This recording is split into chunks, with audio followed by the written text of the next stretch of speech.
Habulin niyo ako. Nandiyan na kami, Emily. Bilisan niyo naman. Nandiyan na ako. Emily, bumangon ka na dyan. Habulin niyo ako. Hoy, tanghali na? Nananaginip ka pa?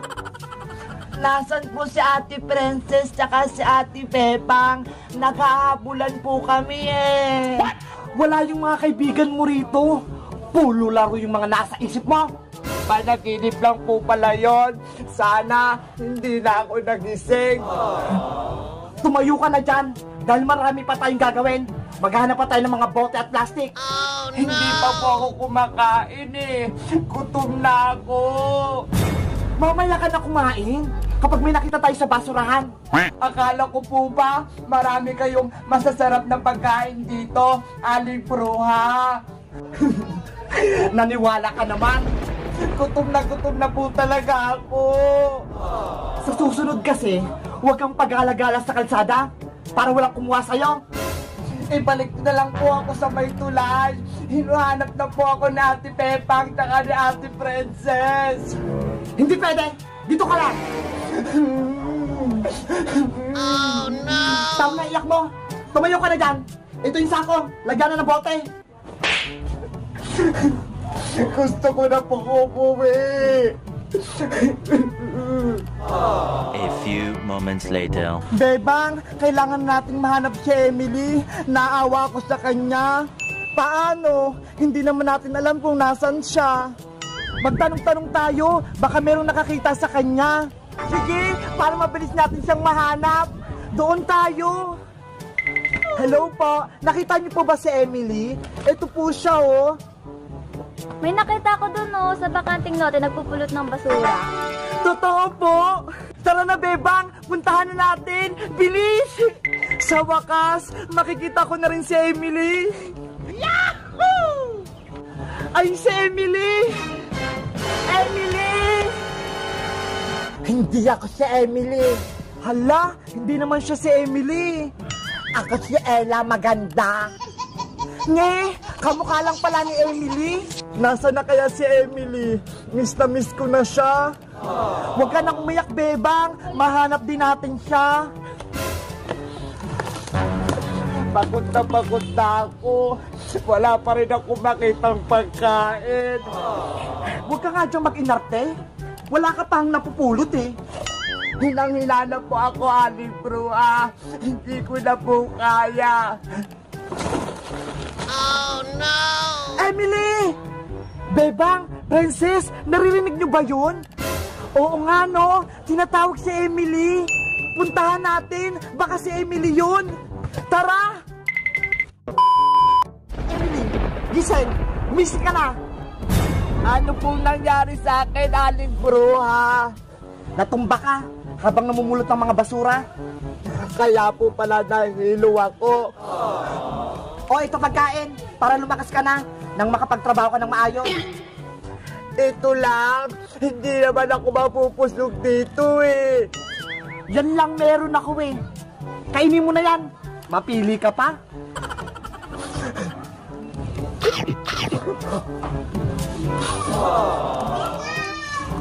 Tara na, maghanap pa tayo ng mga bote at plastic. Oh no! Hindi pa nga ako magaling eh.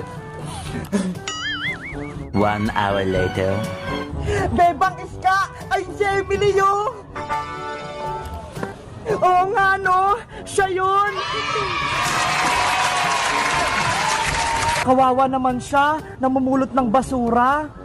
Emily! Ate Bebang! Ate Princess! Ate Iska! Sino naman itong mga bulilit na to? Ate Bebang, tulungan niyo ako.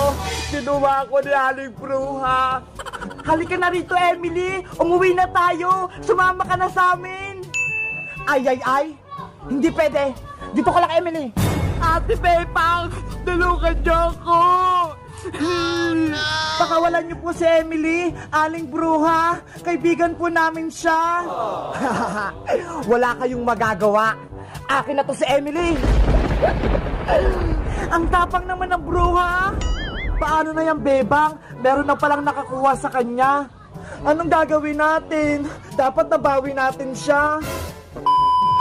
Aling Bruha, gusto ko na po pumunta sa kanila. Ibalik niyo na po ako.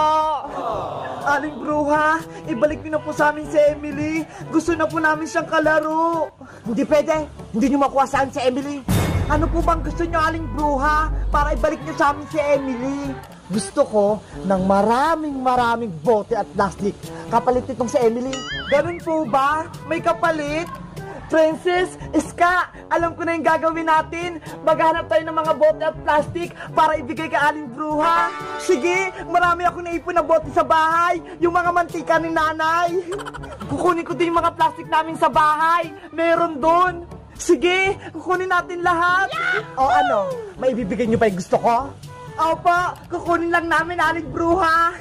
Bilisan nyo, bago pa magbago ang isip ko.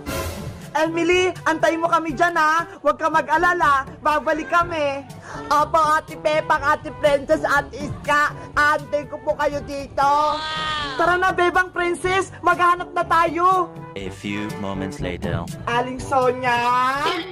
Ano yun, Bebang? Pwede po ba kaming makingi sa inyo ng mga bote at plastic? Kailangan po kasi namin para mailigtas si Emily. O sige, Bebang, marami dyan sa labas ng mga nakasako. Kunin mo na lang. Talaga po? Maraming salamat po, Aling Sonia. Yahoo! Ayan, marami nga dito. Matutuwa sa Aling Bruha nito. Bebang, eto na yung mga nakuha kong plastic sa bahay. Wow! Ang dami naman yan, Iska! Bebang! May nakuha na akong mga bote! Hala, Princess! Dalawa lang yung nakuha mo? Akala ko ba maraming bote sa inyo, Princess? Bakit ayun lang yung sayo? Si nanay kasi ayaw niyang ibigay yung iba. Siya na daw magbibenta para magkapera siya. Okay na yan! Bumalik na tayo kay Emily, pati kay Aling Bruha. Pagsama-samahin na natin sa sako yung mga nakuha natin. Tara na!